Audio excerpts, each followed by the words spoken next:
NBA playoffs, and we've started off the playoffs ice cold, but there's a lot of games left, so just got to keep trudging along here. Today we got the Pistons taking on the Cavaliers, and Detroit is getting plus 10.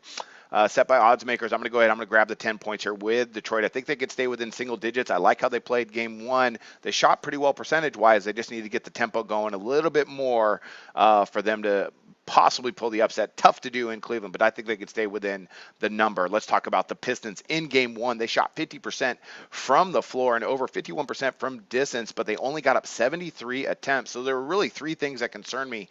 Well, actually, four things that concern me in that game one regarding Detroit is, well, first of all, the attempts. They got up 73 on the year. They get up 86. And when they've competed with Cleveland in the past, they've got up a lot more attempts, and they're going to have to do that in game two. They got out-rebounded. That's the second thing. That cannot happen when you're the number 2 rebounding team in the NBA.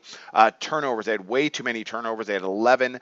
Again, another thing that cannot happen. And allowed attempts. They allowed Cleveland to get up 88 attempts. Again, that's something they're going to have to do better at. I know Stan Van Gundy, though. He's a great coach. I don't know him personally, but I know I've seen him coach a lot, and he's going to have a really good game plan for game two. The Cavaliers in game one, they shot 44.3% from the field and 34.3% from beyond the arc, and they got up those 88 attempts, as I mentioned, much better compared to their average of about 84. Percentage-wise, they're a good shooting team. You know, of course, they have a lot of talent on that club.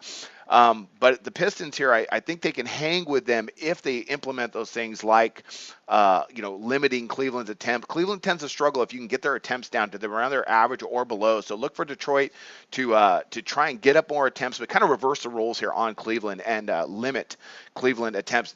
Not easy to do playing in Cleveland as well. The Cavaliers, great job holding onto the ball and not turning it over just 4 times in game one. So Detroit's going to have to do a little better job on the defensive end, which I think they will. So I'm going to go ahead. I'm back Detroit here. I like Stan Van Gundy. Detroit is a good team. They got some good talent, and if they can get that tempo going, I think they hang with the Cavaliers here.